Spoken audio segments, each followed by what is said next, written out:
So a quick word with Steve O Rourke before his two lads head up to the fight today. So Steve, how are things? You look in good form. We're very busy. We kind of fighting every month. So this is Paddy's and Ryan's fight, and then in May we've got Tony Brown out, and we've got John Cooney out, which I'm wearing his top. Yeah, I noticed that. I've got so They've been looking tops, for John. Yeah. So are they coming out here, Stephen? Yeah. No. Yeah, it's Spain and then Belgium. Oh, perfect. So yeah, they'll be back out in Spain. Yeah. And I actually wanted a quick word on that because we were talking earlier, and I said let's get a bit on camera that that the pandemic obviously stopped boxing in England and Ireland, but there's a silver lining.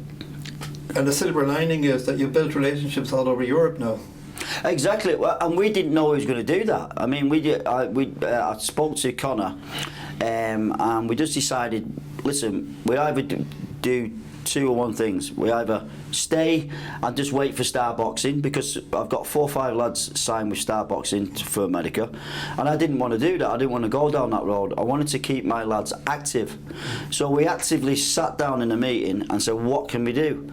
So, Connor, I feel his association with Assassin, he did have contacts in Europe. So I said, well, let's do it if we can do it.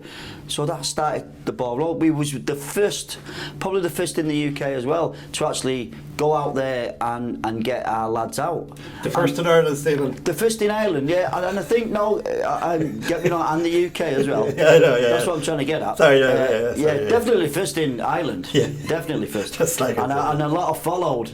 They won't admit it. But. No, and then we started the ball rolling, but now I think it's opened up. Even if, and hopefully it does. The domestic scene opens up back in Ireland, and that gets going again. But I think that'll still be there. I think Europe will still be there, and that's what the pandemic's done for us. It's actually opened for every Irish fighter, not just my fighter. Right? It's open to everybody.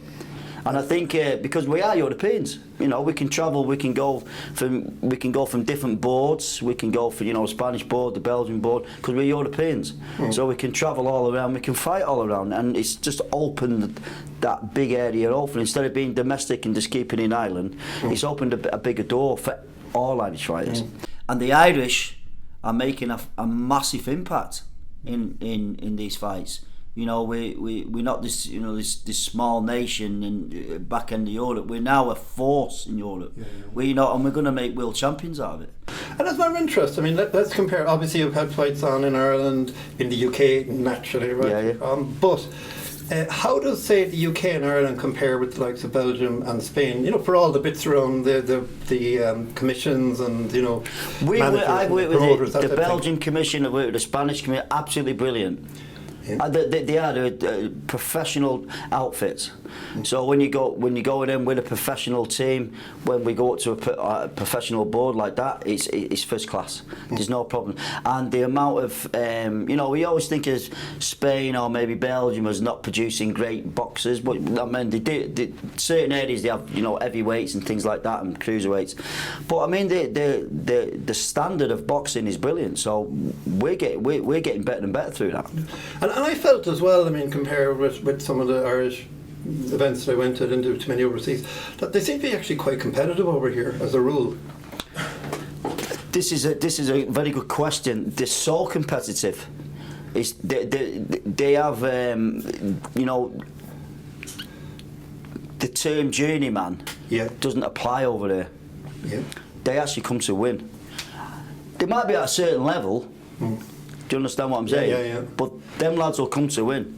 They have a big heart in them, and that's brought out the best in my fighters. And it's caught a few fighters out. I mean, I haven't seen one blue corner, or I think they're actually blue as the reds over here, but I haven't seen one blue journeyman actually covering up for the 3 rounds. No, they'll hit back. They'll come to win.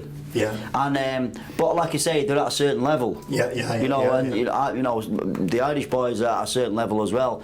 But I've actually seen 1 or 2 lads, that I prick up and say, this isn't on the script. You know what I mean? So, but it's just done. I can only speak for my own club. it's done wonders for my club, because now they are ready for these guys.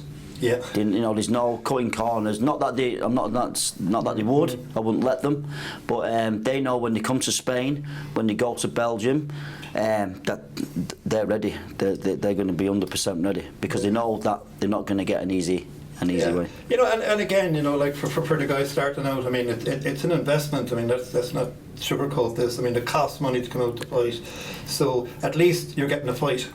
Yeah, exactly. You know, and a lot of people say, you know, oh well, it will go down the ticket sales. At the end of the day, if you're a young boy coming through and you're selling tickets, you're probably out your ticket sales. You probably only get about 600 quid anyway. You'll only make about 600 or 700 quid. Whether it's not that, you know, these are being sponsored. They might not be getting a great pay packet out of them, but you've got to understand the other side of this. They're building their records up. They are professional fighters, so they're self-employed. So they're putting all this money. What people are saying, oh, you have to pay for it all. You don't look at it like that. You're looking at that you're investing into yourself, because that's what you are. You are a professional fighter. You're self-employed. So if you had a plumbing business, sometimes I was a plumber when I started out. I didn't make much money at the beginning when I was setting up my firm. I actually made no money. And that's what I said to these guys. You won't make money, but you're investing in yourself. You're investing in yourself. My son's 7-0 now. He probably hasn't had a big pay packet. He's been paid because he's had great sponsors. But he's not he's not going to go out and buy a Ferrari through it, but he knows that he has to put the work in. And I think at the end of the day, if you're a fighter and you've worked hard, and then, you know, the other side of the coin is you get to 10-0, you get to 12, 15-0, and then you start to make money. I think it's a little bit, you can be proud of yourself. And obviously, I mean, presumably a guy at the exact same stage as Ryan, who sat out the pandemic, can no way be at the level Ryan is after taking four fights. There you go. I mean, like, I'll go back to it. He signed with Star Boxing. You know, when he goes to the States, he'll get paid. He'll get paid as a prize fighter. Okay? Now, I could have just sat back and said, okay, we'll just wait. We'll just keep the gym ticket. But no, said, no, we don't want that. We want to build him to get to the States. So, okay, he's not getting paid a lot of money. You know, he's not getting paid. But what he is getting experience.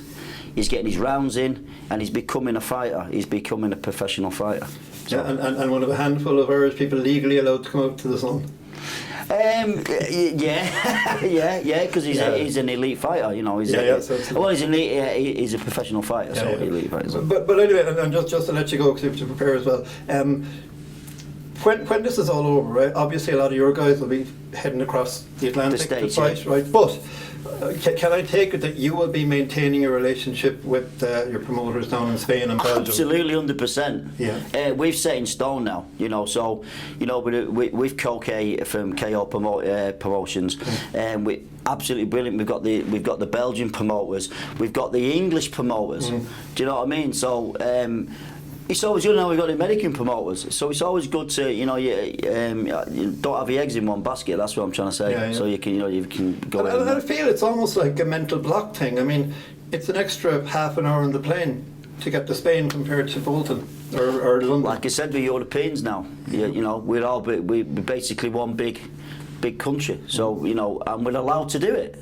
You know, I'm allowed to go to the Spanish border and be, get my lads out in there. I'm allowed to go to Belgium. I'm allowed to go anywhere because we're Europeans. Yeah, so that's the way I look at it. And listen, Stephen, thanks so much for talking to us. Thank you very much. We'll see you back over. Thank you very much. KO España. Wanted to get that point across. That was good.